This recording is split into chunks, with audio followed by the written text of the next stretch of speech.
Hello friends, Ashok IAS में आपका स्वागत है। फ्रेंड्स, आपको पता ही है कि हमारी एक सीरीज चल रही है जिसमें हम जो है पीवाईक्यूज के प्रश्नों की चर्चा करते हैं, मेंस के। ठीक है, तो उसमें आज डे 11 की चर्चा हम कर रहे हैं। आपको दिख ही रहा होगा। ठीक, डे 11 में मतलब 10 प्रश्न आपके चर्चा कर चुके हैं। आज जो है 11वां प्रश्न है 2016 का। अभी 2015 तक जो है हमने करा दिया है। 2013 से लेकर 2015 तक के जो भी सवाल आए हैं, ठीक, वो हमने करा दिए गवर्नेंस की। आप लोगों से मैंने कमेंट में पूछा था कि आप लोग बताइए किसी और विषय का चाहिए तो मैं किसी और विषय का भी स्टार्ट कर सकता हूँ। लेकिन मेरी रणनीति ये रहती है कि आप जो है जैसे छोटे छोटे जो सब्जेक्ट हैं जो बड़ा वेटेज लिए हुए मेंस में, ठीक, तो मेरी रणनीतियों में एक हिस्सा है कि जैसे आप गवर्नेंस को तैयार कर लीजिए, डिजास्टर मैनेजमेंट तैयार कर लीजिए, ठीक है, एनवायरमेंट प्री में भी होता है, मेंस में भी, तो मेंस में जो है पार्ट है उसका कवर कर लीजिए। ठीक है, इसी तरह से जो है आप सोशल जस्टिस और इंडियन सोसाइटी, ये सब्जेक्टों को जो आप मेंस के लिए, जो केवल मेंस के, प्लस एथिक्स जो केवल मेंस के हैं, इनको आप तैयार कर लीजिए। प्लस आपका जो ऑप्शनल है उनके भी आप प्रश्न जो है कर सकते हैं। तो ये आप करते रहिए। तो इससे क्या होगा कि जो मेंस का पार्ट है वो जल्दी जल्दी आपका अक्टूबर, नवंबर, दिसंबर तक समाप्त हो जाएगा। फिर हम पूरी तरह से पीटी पे लग जाएंगे। तो पीटी पे भी उन सब्जेक्टों को प्राथमिकता देंगे जो प्री और मेंस पे आते हैं। तो हम दिसंबर से लगेंगे। तो प्री मेंस में जो आते हैं जैसे हिस्ट्री, पॉलिटी, इकोनॉमी, है ना, इसी तरह से ज्योग्राफी और भी विषय जो आते हैं 5-6, साइंस और एनवायरमेंट वगैरह, और करंट। इस पे करंट तो अभी भी पढ़ रहे होंगे आप लोग। ठीक है, तो ऐसे फोकस करेंगे। फिर उसके बाद मार्च के बाद हम पूर्णतः सिर्फ पीटी के लिए काम करेंगे कि पीटी में जो हिस्ट्री में सिर्फ पीटी में पूछे जाने वाले जो प्रश्न होते हैं उन पर काम करेंगे। तो मेरी रणनीति ऐसी रहती है। अगर आपको ये रणनीति अच्छी लगे तो आप भी फॉलो करिए।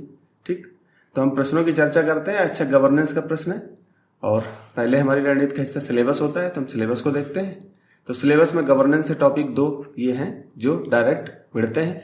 ठीक है, मतलब इनसे टच होते हैं। बाकी हम लोग जो है इसमें से, जैसे ये क्या है कि सोशल जस्टिस के भी पार्ट है, सोशल जस्टिस। लेकिन जो जीएस सेकंड पेपर है, जीएस सेकंड जो है उसको आप पूर्णतः आप अलग नहीं कर सकते कि ये सब्जेक्ट इन्हीं का है, ये सब्जेक्ट इन्हीं का है, मतलब पॉलिटी का ही होगा।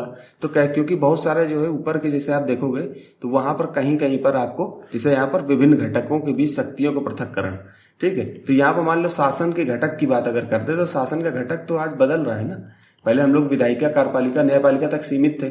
आज क्या हो गए, चौथा स्तंभ आपको मीडिया पता ही है, मीडिया चौथा स्तंभ है।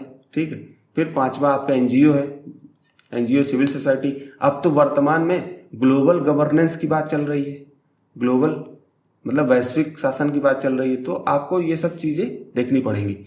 ठीक है, तो यहाँ पर भी जो है गवर्नेंस का कुछ पार्ट टच होता है, तो हमको मिला जुला करके लिखना होता है। तो मैंने कभी कभी बीच में आपको, जैसे सोशल जस्टिस के पार्ट में जैसे गैर सरकारी संगठन यहाँ पर दिख रहा है तो मैं वहां पर चर्चा कर देता था। बाकी यहाँ पर भी जो है आपको जो गवर्नेंस का टॉपिक है वो आपका सीधे सीधे दिखाई देता है। बाकी यहाँ पर भी मिलेगा, जैसे दानकर्ताओं, लोकोपचारी संस्थाओं, संस्थागत और अन्य पक्ष, तो ये सब एक दूसरे से मैच करते हैं कुछ पॉइंट। ठीक है, तो कुछ पॉइंट मैच करते हैं। तो वहां पर आपको ज्यादा माइंड नहीं करना है कि सर ने जो है मुझे यहाँ पर सिलेबस को ठीक से डिफाइन नहीं किया, सही से बताया नहीं।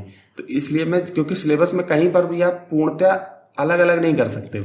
हालांकि ऐसे जैसे ये 17, 18, 20 ये तो आईआर से सीधे आपको समझ में आते हैं कि आईआर के, लेकिन यहाँ पर आपको जैसे गरीबी और भूखी, यहाँ तो आप सोशल जस्टिस काम कर जाएगा। स्वास्थ्य, शिक्षा, मानव संसाधन, यहाँ पर सोशल जस्टिस काम कर जाएगा। केंद्र और राज्य द्वारा जनसंख्या के अति संवेदनशील वर्गों के लिए कल्याणकारी, ये भी तुमको लग जाएगा कि हाँ ये सोशल जस्टिस से है। लेकिन जब यहाँ पर जो है अति संवेदनशील वर्गों की रक्षा और बेहतरी के लिए गठित तंत्र, विधि, संस्थान और निकाय, यहाँ पर हल्के फुल्के गवर्नेंस की भूमिका दिखने लगती है। फिर यहाँ पर भी आपकी गवर्नेंस की भूमिका कहीं ना कहीं टच होती दिखती है। तो हम पूर्णतः आप कुछ पॉइंटों में बिल्कुल अलग नहीं कर सकते कि ये जो पॉइंट गवर्नेंस का, ये पॉइंट आपका जो है सोशल जस्टिस का है, ये जिसका भी। तो कुछ पॉइंटों को तो बिल्कुल पूर्णतः विभाजित किया जा सकता है। जैसे शुरू में आप देखोगे जैसे संविधान है तो यहाँ अलग कर सकते हो, संघ राज्य क्षेत्र है, ठीक, इनसे बिल्कुल अलग कर सकते हो कि हाँ ये पॉलिटी के ही प्योर पार्ट है। ठीक, बाकी कुछ चीजों में आप बिल्कुल अलग नहीं कर सकते हो।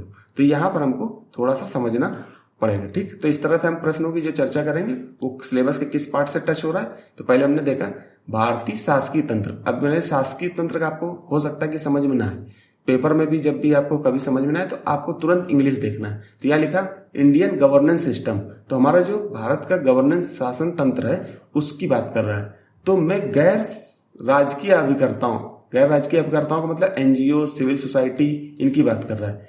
The role of non state actors, English में देख लिया हमने। तो यहाँ पर क्वेश्चन हमको पूर्णतः समझ में आ जाता है। जब क्वेश्चन समझ में आ जाएगा तो आप सही दिशा में लिखोगे। की भूमिका सीमित रही है भारतीय शासकीय तंत्र में गैर राजकीय अभिकर्ताओं या कर्ताओं की भूमिका सीमित रही है। इस कथन का समालोचनात्मक परीक्षण कीजिए। तो समालोचना परीक्षण का मतलब क्या होता है कि अब इसके कुछ नेगेटिव पॉइंट, कुछ नकारात्मक पक्ष, ठीक है, और कुछ सकारात्मक पक्ष लिखेंगे इसके, ठीक। लिख करके छोटी सी भूमिका बना करके प्रश्न को पूर्ण कर देंगे। तो ये शासन के किस पार्ट से ये प्रश्न टच होता है। तो देखिए आप इतने दिन से आप पढ़ रहे हो तो एनजीओ की भूमिका, सिविल सोसाइटी की भूमिका, गुड गवर्नेंस, इस तरह के पार्ट आपको दिख रहे हैं। तो इनको जो है आप महत्वपूर्ण श्रेणी में डाल सकते हो। जब भी एनजीओ का कोई प्रश्न बने, एनजीओ की कोई न्यूज आप पढ़ रहे हो तो तुरंत आपके दिमाग में, सिविल सोसाइटी की कोई न्यूज पढ़ रहे हो तो आपके दिमाग में ये आ जाना चाहिए कि ये इंपॉर्टेंट टॉपिक है। इससे प्रतिवर्ष यूपीएससी प्रश्न बनाता है, बस शब्द को चेंज कर देता है। यहाँ गैर राजकीय अभिकर्ताओं को डाल दिया, कहीं पर गैर सरकारी संगठन डाल देता है, कहीं पर गैर सरकार, नागरिक सरकार सहभागिता डाल देता है। तो आपको ये सब शब्द एक ही जैसे होते हैं, बस इनको थोड़ा सा हेर फेर करके लिखना होता है। तो यहाँ पर क्या है, शासन व्यवस्था, पारदर्शिता और जवाबदेही के महत्वपूर्ण पक्ष, ई गवर्नेंस, अनुप्रयोग। ई गवर्नेंस के बाद यहीं पर रोक दिया कि ई गवर्नेंस के अब क्या है, एप्लीकेशंस देखने, उसका मॉडल, सफलताएं देखनी, कितना सफल हुआ है, उसकी सीमाएं क्या है, ई गवर्नेंस की कौन कौन सी चुनौतियां, सीमाएं या कमियां हैं, संभावनाएं भविष्य में क्या हो सकती हैं। फिर उसके बाद यहाँ पर रोक दिए सेमीकोलन करके, ठीक। फिर उसके बाद नागरिक चार्टर, पारदर्शिता, जवाबदेहिता, संस्थागत एवं अन्य उपाय, इनकी बात कर रहे हैं, ठीक। तो हम यहाँ पर एनजीओ की बात कर रहे हैं तो हम पीछे भी यहाँ से जोड़ सकते हैं, लेकिन हमको हालांकि दो ही पार्ट है तो हम इससे जोड़ने का प्रयास करेंगे। शासन व्यवस्था की बात कर रहा है तो शासन व्यवस्था से ये प्रश्न सीधे सीधे जुड़ रहा है। बाकी एनजीओ की बात आ गई तो हमने एनजीओ को यहाँ पर बता दिया कि एनजीओ सिलेबस में साफ साफ दिया है तो एनजीओ आपको अच्छे से पढ़ना चाहिए। और फिर उस एनजीओ को पढ़ करके, यहाँ पर एनजीओ दिया हुआ है तो इसको पढ़ करके शासन में अगर अप्लाइड फॉर्म में क्वेश्चन, क्योंकि आप देख रहे हो कि जो भी प्रश्न यूपीएससी पूछ रही है वो अप्लाइड फॉर्म में पूछ रही है, तो आप किसी भी सब्जेक्ट को एक दूसरे से जोड़ने का प्रयास करिए। यहाँ पर आप सोशल जस्टिस में ये चीज अगर आप पढ़ते हो तो यहाँ पर इसको गवर्नेंस में अप्लाई करिए। इकोनॉमी की कोई चीज है तो उसको गवर्नेंस में अप्लाई करिए। पर्यावरण की कोई चीज है उसको अप्लाई करिए। पिछला क्वेश्चन हमने पर्यावरण से संबंधित एनजीओ की भूमिका पर प्रश्न कर चुके हैं, तो आपको पता ही होगा कैसे यूपीएससी खुद पूछ रहा है, तो आपसे भी तो अपेक्षा रख रहा होगा कि आप भी अंतर विषयी करके प्रश्नों को लिखो, है ना। तो आप इतना ध्यान में रखिएगा। तो आज जो है 2016 का प्रश्न है, आप लोगों ने कमेंट में नहीं बताया तो मैं गवर्नेंस को ही पूर्णतः समाप्त करने का प्रयास करूंगा, ठीक। तो यहाँ पर पढ़ते हैं, भारतीय शासकीय तंत्र में गैर राजकीय कर्ताओं की भूमिका सीमित रही है। इस कथन को समालोचनात्मक परीक्षण कीजिए। इस कथन का समालोचनात्मक परीक्षण कीजिए। तो हम इसकी भूमिका लिखते हैं कैसे कि गैर राजकीय कर्ता के बारे में पहले हम बताएंगे। गैर राजकीय कर्ता होते क्या हैं, तो वे व्यक्ति अथवा संगठन होते हैं जो सरकार से स्वतंत्र होकर सरकार की सामाजिक, आर्थिक और विकास नीतियों को विभिन्न माध्यमों से प्रभावित करने का प्रयास करते हैं। इसके अंतर्गत देखिए हमने सिविल सोसाइटी मतलब नागरिक समाज, हित समूह, ठीक, गैर सरकारी संगठन। सिलेबस में आप देखिए यहां पर आप यहां पढ़िएगा जहां पर आपको ये सब दिखाई देंगे सिलेबस में, ये सब शब्द, ठीक है। तो इनको जो है आप यहां सिलेबस से यहां उठा करके डालिए, ठीक। सिलेबस में नहीं दिए होंगे तो गवर्नेंस के शब्दावलियां निकालिए, गूगल में सर्च करिए कि गवर्नेंस टर्मिनोलॉजी, तो वो आपको जो है टर्मिनोलॉजी वहां पर देंगे, तो आप उसको जो है पढ़ सकते हो और उनको जो है अप्लाई करिए। बाकी आपके पास कोई बेसिक बुक होगी छोटी सी, उससे आप पढ़िए, उनकी शब्दावलियां निकालिए, उन्हीं शब्दावलियों को हेर फेर करके लिखा जाता है। अब मैंने क्या समालोचनात्मक परीक्षण बोला है, तो मैंने उसके कुछ नकारात्मक पक्ष बताए कि नीति निर्माण में सीमित भूमिका किनकी, सिविल सोसाइटी, हितधारकों और एनजीओज की। जैसे उदाहरण में दिया, जैसे शिक्षा नीति जैसे बड़े मुद्दों पर निर्णय सरकारी निकाय द्वारा लिया जाना, मतलब कि जो सरकारी शिक्षा या बड़े बड़े जो मुद्दे होते हैं वहां पर एनजीओज की भूमिका सीमित हो जाती है, वहां पर हम एनजीओज की भूमिका नहीं लेते हैं, ठीक। पारदर्शिता, जवाबदेहिता का अभाव, आपने देखा होगा कि फंडिंग का दुरुपयोग होता है, ठीक। तो फंडिंग का दुरुपयोग का आरोप, विभिन्न परियोजनाओं में भ्रष्टाचार सामने आए। अब जैसे क्या होता है कि जो कुछ एनजीओ दर्ज होती है पर्यावरण के नाम पे, सामाजिक कार्यक्रम के थ्रू दर्ज होती है कि सामाजिक कार्य करेंगे, लेकिन वो कहीं और संलिप्त हो जाती है, भ्रष्टाचार दिखता है। ठीक है। वित्तीय निर्भरता, अब क्या होता है कि कई गैर सरकारी संगठन होते हैं वो अनुदान पर आधारित होते हैं। अनुदान, उनको फंडिंग मिलती रहेगी तब तक काम करेंगे, अगर फंडिंग रुक गई तो उनके कार्य बाधित हो जाते हैं। तो उनकी फंडिंग को मजबूत करने के लिए अभी हमने FCRA अधिनियम पढ़ा था, तो उसको भी ध्यान में यहीं पर दिमाग लगा करके आपको अच्छे से कॉन्सेप्ट क्लियर है तो इसी को बीच में खोज दो वहीं पे, है ना। फिर इसके सकारात्मक पक्ष, देखिए लिखने के लिए तो और भी 4-5 पक्ष थे, लिख सकते थे, लेकिन हमारे पास सीमित समय होता है और सीमित जगह होती है और सीमित शब्दों की भी सीमा होती है, तो उसके बाहर हम नहीं लिख सकते। अगर 200 शब्द का प्रश्न है तो हमें 180, 175, 190 के बीच में ही लिखना पड़ेगा, या बहुत ज्यादा आप लिख सकते हो तो 210, बस। इससे ज्यादा आप करोगे तो इसका मतलब दूसरा प्रश्न आपका छूट जाएगा। तो हमारी बुद्धिमानी क्या होती है कि हम कोशिश करते हैं कि प्रश्नों को 180 और 185 के बीच में लिखें, जिससे क्या है कि शब्द सीमा भी बची रहे, शब्द सीमा भी लगे कि हाँ पूर्ण कर रहे हो क्वेश्चन को, और दूसरे क्वेश्चन को भी टैकल करने का पूरा, मतलब 20 के 20 अगर क्वेश्चन ही आपने सही दिशा में टैकल कर लिए तो आपका सिलेक्शन पक्का है। ठीक, तो आपको ये काम करना है। फिर स्थानीय समस्याओं का समाधान सकारात्मक पक्ष में, जैसे जल संरक्षण परियोजना जो थी, में स्थानीय संगठनों द्वारा जागरूकता अभियान चलाया गया। ठीक, नवाचार और तकनीकी सहायता, तो एनजीओ प्रथम नामक एक एनजीओ की असर report, annual status education report जो होती है वो क्या होती है, नामक वार्षिक रिपोर्ट का राज्य और केंद्र सरकार की शिक्षा नीतियों पर प्रभाव। असर रिपोर्ट हर साल निकाला जाता है, उससे आंकड़े निकाले जाते हैं कि कैसे बच्चे जो है कितना प्रोग्रेस किए हैं। ठीक है, तो वो प्रथम नामक एनजीओ अपना असर रिपोर्ट निकालता है, तो उससे केंद्र सरकार और राज्य सरकार अपने सरकारी शिक्षा नीतियों पर प्रभाव डालते हैं। तो यहाँ पर हमको सकारात्मक प्रभाव दिख रहा है। ठीक, फिर इसके जन सहभागिता को बढ़ाने में सहयोग करते हैं, जैसे स्वच्छ भारत अभियान में नागरिक समाज और वॉलंटियर्स आप जानते ही होगी, जो स्वयं जो मदद करते हैं, ठीक है, ने बढ़ चढ़ करके भाग लिया। आपने देखा होगा कोविड के समय जन सहभागिता, कोविड के समय कितने वॉलंटियर्स काम कर रहे थे। ठीक, तो अतः भारतीय शासन तंत्र में गैर राजकीय, मैंने यहीं पर निष्कर्ष लिखने का प्रयास किया कि अतः भारतीय शासन तंत्र में गैर राजकीय अभिकर्ताओं की भूमिका सीमित होते हुए भी महत्वपूर्ण है। जहां सरकार नहीं पहुंच पाती वहां ये समूह अपना योगदान देते हैं। इस प्रकार सुशासन, गुड गवर्नेंस की बात मैंने कर दी यहीं पे, क्योंकि गुड गवर्नेंस भाई शासन का प्रश्न पूछा गया है, तो हम इसको यहीं पर गुड गवर्नेंस की थोड़ा सा डाल देंगे, क्योंकि शब्दावली गुड गवर्नेंस हमें पता थी, गुड गवर्नेंस को हमने इसी में डालने की कोशिश करी।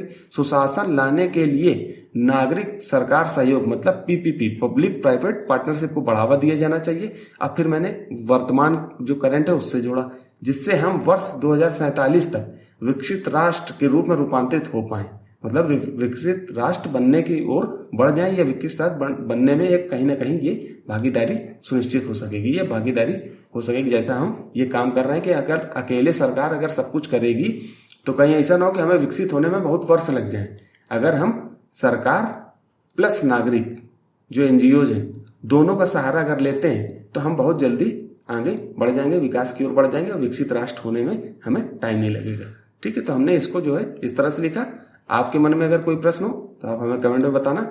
ठीक है, अब इसमें 2016 का प्रश्न है। ठीक है, इसको भी पढ़िएगा कि पारंपरिक अधिकारी तंत्री संरचना और संस्कृति ने भारत में सामाजिक आर्थिक विकास की प्रक्रिया में बाधा डाली है, टिप्पणी कीजिए। ठीक है, इसको 200 शब्दों में लिखना है। अब ये क्या कह रहा है, पारंपरिक मतलब पहले से चली आ रही अधिकारी तंत्री संरचना।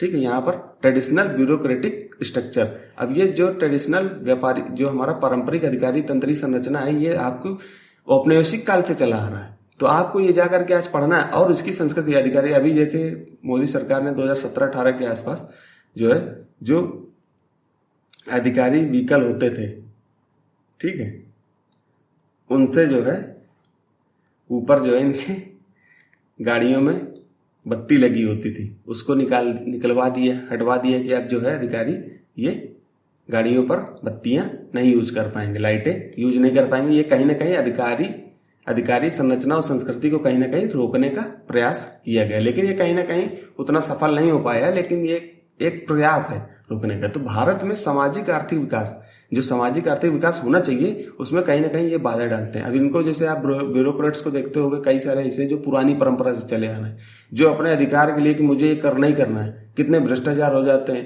कहीं पर उनको स्पेशल जो है वो चाहिए, मतलब किसी तरह से, मतलब ये सब चीजें जो है इसकी संरचना में कहीं ना कहीं सामाजिक आर्थिक विकास में बाधा डालते हैं। तो उसके विषय में आपको लिखना है, तो इसको कोशिश करिएगा कि इसको जो है बेहतर ढंग से लिखिए। ठीक, तो इंग्लिश में प्रश्न जरूर पढ़िए और इसी तरह से आप काम करते रहोगे। और प्री के लिए भी हम लोग काम कर रहे हैं। प्री के लिए आपको संडे सैटरडे जो है कुछ मटेरियल दिया जा रहा है, उसमें हम PYQs वगैरह दे रहे हैं। तो वो PYQs में हम लोग आपको पढ़ने की दिशा बताते हैं कि आप सही दिशा में क्वेश्चन को पढ़िए और अपने जो सब्जेक्ट आप पढ़ रहे हैं PYQ से आप जो है उसको जांच लीजिए कि हम जो पढ़ रहे हैं वो सही दिशा में पढ़ रहे हैं कि ऐसे ही पढ़ते जा रहे हैं। तो इसलिए वो पहल शुरू की गई है, तो उस पहल का फायदा उठाइए। बाकी हम लोग डिटेल एनालिसिस लेकर के आएंगे, ऐसा एनालिसिस लेकर आएंगे 1979 से 2025 तक का जितना भी मटेरियल मतलब प्री में पूछा गया, जितने भी क्वेश्चन, उनका डिटेल एनालिसिस लाएंगे, जिसको आप एक ही बार पढ़ लोगे तो आपका सारा रिवीजन 15 दिन पहले आपको सारे मटेरियल छोड़ देना है, सिर्फ उसी को पढ़ लोगे, काम आपका हो जाएगा। तो यहीं तक रखते हैं दोस्तों, धन्यवाद।